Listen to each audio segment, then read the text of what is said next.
Welcome, everybody, back to our podcast. We've aptly entitled Beyond the Message. Thanks so much for jumping in this week. Week 5 already, Pastor Mike, of our series, Lake Life. So we've started a new podcast. So let's stop right now and let's go into, hey, if you haven't subscribed, please subscribe. And because most people don't subscribe. That's all I ever hear on the podcast is please subscribe, please subscribe. There's a lot of truth in that.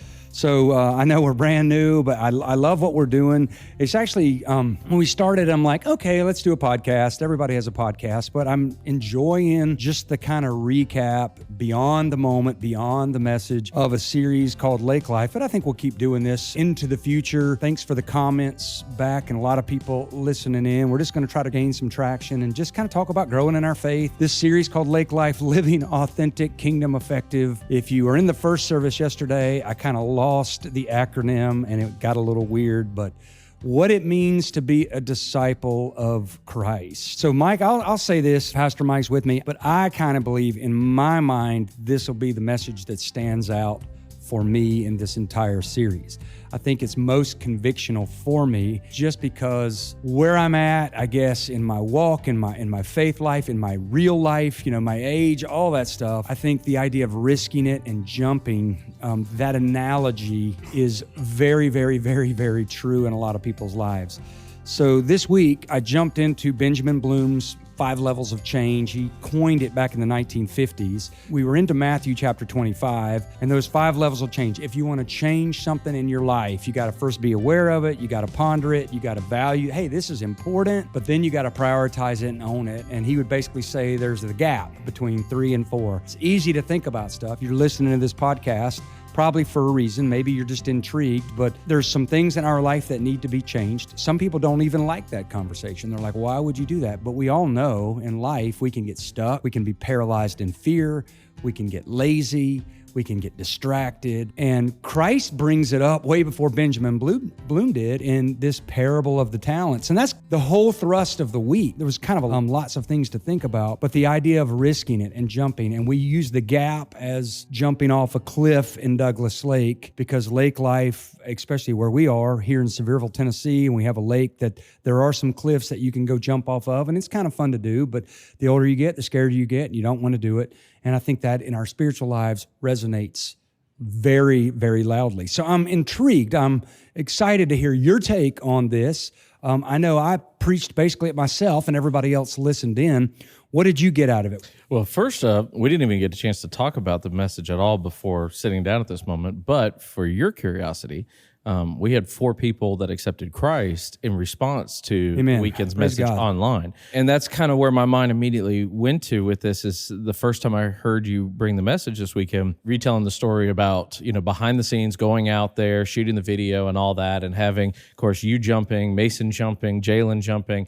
And you kind of painted that picture of Jalen standing there. You want to jump in the moment and all that. He's, excited to do it. And then you get out there, you stand there and you stare at that jump and you stare at that water for too long and you become paralyzed by fear. And I thought that was a really, really powerful moment early on as you were breaking down these 5 levels of change. At face value, that can be very kind of clinical or what have you as you kind of explaining that. But then when you put it into a modern day, real life moment that everyone can kind of put themselves there and everybody can kind of relate to that moment at some point in their life, I thought that was a really powerful thing because most of us, we play games kind of in the first 2 or 3 levels there where, like you said, we know that there's a problem. We've thought about it, all these things. But do we take that jump? That initial reaction, you're ready to make that commitment. You're ready to make that leap. But then if you don't do it right then and there, you stare at it too long, like you talked about, it's like fear sets in, you start to make excuses, all those things, and you don't act. Kind of fun case in point, you joked about the scale. And I'm sitting there going, okay, well, I'm trying to lose some weight. My brother, his family are in town this week. I told Marcella, I said, all right, that's it. I said, I got to really start watching what I'm eating again. I got to back off the carbs. I got to do all these things. And what did we have for dinner late last night with our family? We all went out for pizza, and I think I had 3 slices of grilled chicken white pizza. And I'm like, yeah, at least you had some grilled chicken. Yeah, well, yeah, it would have been better on a salad, but nonetheless. So, the carb idea went out the window real quick. But there again, that makes the point is we know we got to make a change. We know we need to act, but it's getting that point to where you finally say, okay, I'm done looking at the cliff here. I'm done looking at the water from this height, and I'm ready to actually do what I should have done a long time ago. So I thought that particular moment early on was a really, really powerful analogy, just because it kind of set the tone for everything that followed after that. Well, rare are the weeks that your main point, exactly really what you want people to take away, they took away. Yeah. And so for me, that idea of jumping, hey, I get it that there's some things in my life that need to change. I want to grow in my faith. I'm tired of internalizing stress and fear and all that, because we are a society, and that's what I brought up this week.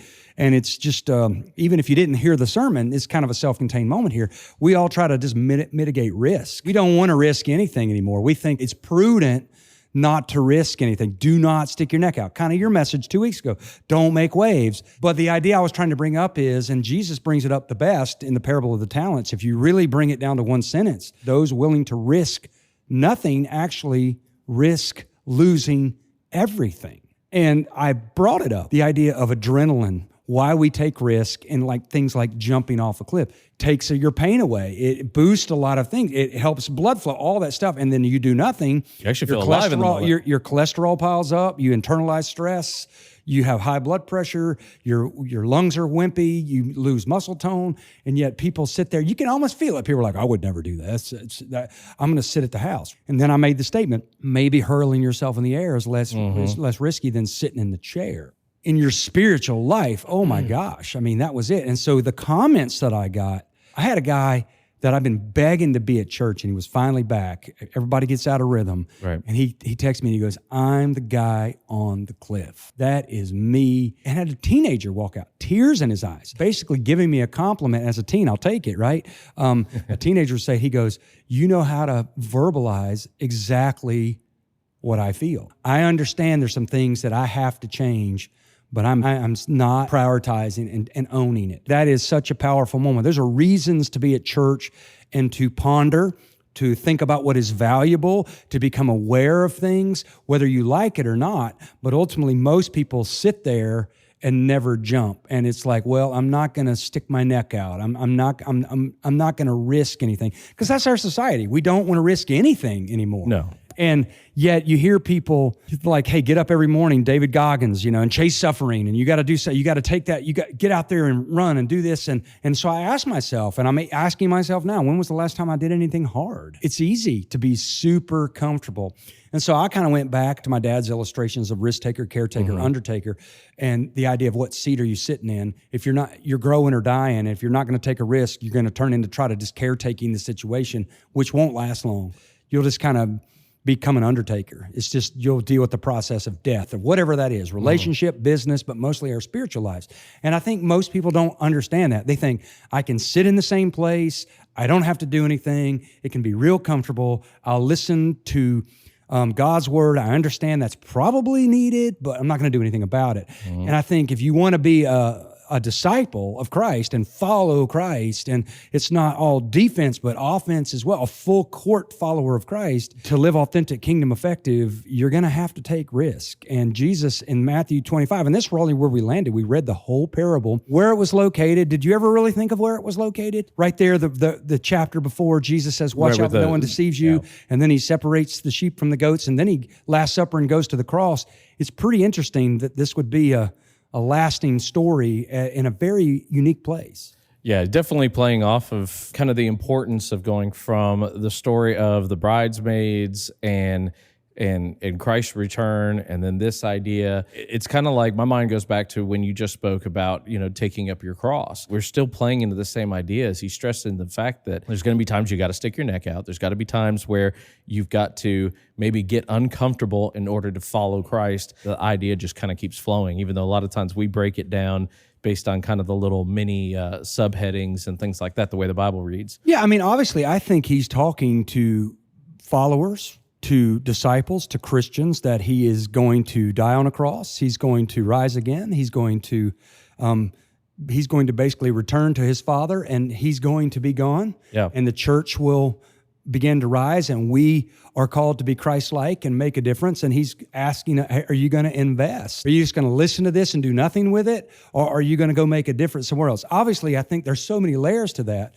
But really, when it comes down to universal truth, right? I mean, that sounds weird, but I mean, those willing to risk nothing actually risk losing everything.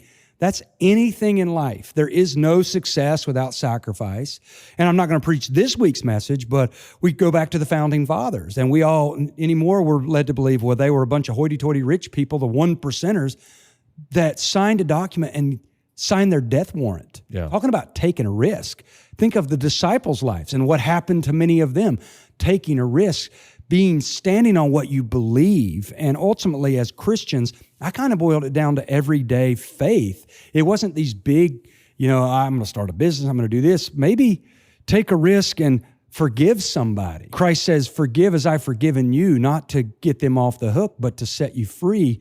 Well, that's a risk. That's a surrender. People don't want to do that. I'm like, I'm not willing to do all those different things. Overcoming fear and doubt. I kind of rolled through all those. Sharing your faith with others is a big one. And I guess coming off your week, and that's kind of a piggyback week as well of going offensive, we don't do that. I mean, right. we literally, I'm not getting into the conspiracy COVID theory here, but since COVID, we were already there. We blame everything on COVID, but really, we have gone overboard. Yeah, we want to be boy and girl in the bubble. And I'm like, that's not life. That's not life. You're never going to see anything grow in your life without taking risk.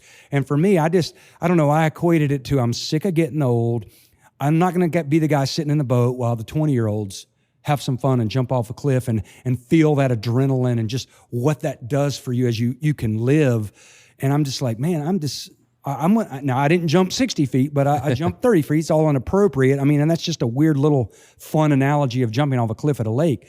But ultimately, I think we all get older. This series is not really for the tire kicker. This series is for the disciple. If you want to grow in your faith and be a Christian, you can't just get old and go, well, we did it. I'm comfortable. It's got to be more than that. That's kind of what I was after. I really do believe in my life, and we've had some really great moments already in this series. And you know us, we try to kind of identify, especially at the end of the year, hey, what were those big moments in church, in these sermon series that we pour our heart in and our blood, sweat, and tears in. And I kind of feel like this will rise up in my mind as something that will last beyond the message. It's going to last even into the fall, even into some of the next things in our church, because I am unwilling to go, you know what, I'm going to just put it in cruise control here. I'm just going to sit and caretake a bunch of people. We got to still be risk takers. And that's what life is all about. And Jesus brings it to life perfectly. And one of the things that I think about with this, and it's interesting, the cultural shift. You remember we brought this up during the Built to Last series. We all sat around the Lessons from the Front Porch, the panel discussion week. From everyone used to have the front porch and sit out front, and you knew your neighbors and all that, and the dynamic was different culturally. And now we all hide in the backyard, and we have fences around, and we have these incredible environments in your backyard. In the front yard, we don't do anything with, because we don't care. We don't spend any time out there, and we don't want anybody to see us. And it just, and that speaks to kind of that cultural shift where even among our neighbors, the people that we live around, we've intentionally moved away from one another. The risk, like you said, doesn't necessarily have to be something massive. It just has to be that day-to-day action to go, as a follower of Christ, I'm willing to get a little uncomfortable to share my faith, to maybe even something as simple as, a coworker or family member or whomever, somebody's going through a really tough time, to just go up to the person and show a little compassion towards them, show a little love to the person, and just say, hey, you know what? Do you mind if I take a minute? Can I pray for you, for your situation? Just to plant just a little bit of a seed, a little bit of an influence into that person's life and into their situation. Today, that seems like such this monumental idea, just because culturally that is so different from the way that we all operate anymore. That was back in November of 22. So that shows you how fast time's flying. Yeah. But it is interesting how, you think back 20 years ago, maybe showing up at somebody's house and, whether it's a cold knock on the door or whatever, and you think of how uncomfortable that felt. Now, fast forward to today, and like you said, we blame everything on COVID, but it's been that gradual change. It's the frog in the pot analogy, right? Yeah. It's a gradual change, but we've reached that point now where it's like, man, even people that you get along with, even people that you think you have a good relationship with, it's like how difficult that feels for so many people to just have a simple conversation, and you don't have to be obnoxious about it, but just to say, hey, this is what I believe. This is what I think you're looking for, and maybe just share their own, personal testimony, like we talked about so many times, that when you are trying to witness to somebody, that your story is incredibly powerful because nobody can argue with those things. And so when we look at that in the context of everything we've been talking about through this series, to say, I'm willing to actually do something because of my relationship with Christ to make a difference. It's the lifeguard analogy, the Jacksonville Beach story. Yeah, if in doubt, go. For me, it's like I try to wake up every day and I just try to go, God, and like you just talk about, it doesn't have to be Herculean. It's just a little risk that we take every day. If we would just pray, God, let me make a difference in somebody's life today. Just whatever that looks like, right, as a follower of Christ. Because even as a pastor, I have this internal battle. Sometimes I'll be driving here and get ready to preach or whatever day it'll be. And I don't know, I think it's the devil that battles me, and just basically, this is what I hear. Nobody wants to hear a sermon. And yet the culture's preaching a sermon at us 24/7. And the last 5 years in particular, it's been, don't do anything risky. Stay at home, stay at home, stay at home, stay at home. If in doubt, don't go out. No. I mean, how many people, even in our community, let's pick on our community, if it snows one flake, everybody, what is every Facebook post? Be safe out there, everybody. We got to shut the world down and be safe. And it's amazing that if we drive around, people get upset. I'm like, man, I went to college in Indiana. I can drive in anything. We had a whole crew here from Indiana this week, and they walk out and they're like, you don't know where we're from. I'm like, I know exactly where you're from. I learned to drive in snow. That I was the guy that like, we had 2 inches, or I can't believe we're going to church, and they would laugh at you. Yeah. And here it's just like, we use it safety, and we don't want to do anything. And then I just go back to, if I do nothing, you really start to heap anxiety on you. And then your lungs get wimpy, your spiritual lungs get wimpy, all those things. But if I wake up and I go, you know what the cool thing that I can do is, and I don't think it's a risk, but maybe it is to be vulnerable, is I'll reach out to a bunch of people and say, I'm thinking about you, I'm praying for you. I just want you to know there's somebody in your corner. And when I do that, everything changes. Yeah. Everything internally changes for me. Then I'm like, you know what? I feel like I took a risk. I got vulnerable. I don't know if they're ever going to respond. But what if we all wake up tomorrow? Let me just make a difference in somebody's life today. Let me encourage. Let me pray for. Let me love. Let me lead them toward the answer, which is Jesus. And that's when I go, hey, devil, get away from me. What I'm going to do here on this platform and how we live our lives is everything. Mm-hmm. It's what I say and I believe. What we talk about in church will matter 10,000 years from now. Yeah. And you go, well, I don't believe that. Well, you get to make that call. Take a risk. Be willing as a Christian to pray risky prayers. Reach out. Let people know that, Jesus is real by our generosity and our love and all that. Then we can talk about our theology. Then we can talk about, hey, you need a living relationship with Jesus Christ. When did that become risky? Mm-hmm. It seems like the church was built on that risk, and now we're like, no, we don't. And I'm worried. I'm worried that we have most of our people in our church that never step out and share their faith. Yeah. I mean, am I wrong?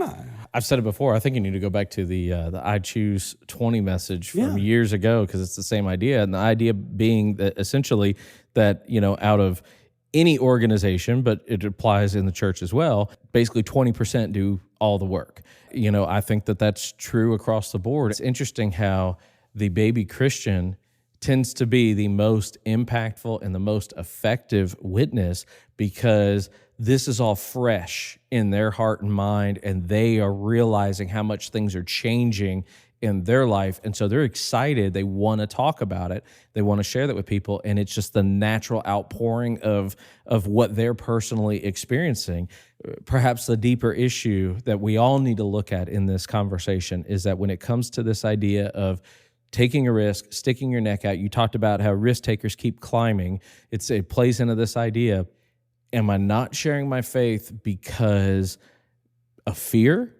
Am I standing on the cliff edge, afraid to take a jump, take a risk in this moment? Or is it maybe even deeper than that? Is it maybe that my spiritual life has gotten to the point where I'm not passionate like I should be? I'm not fired up about my own spiritual life. And so because of that, it's not that natural outpouring coming out of me to share with others, to witness to others.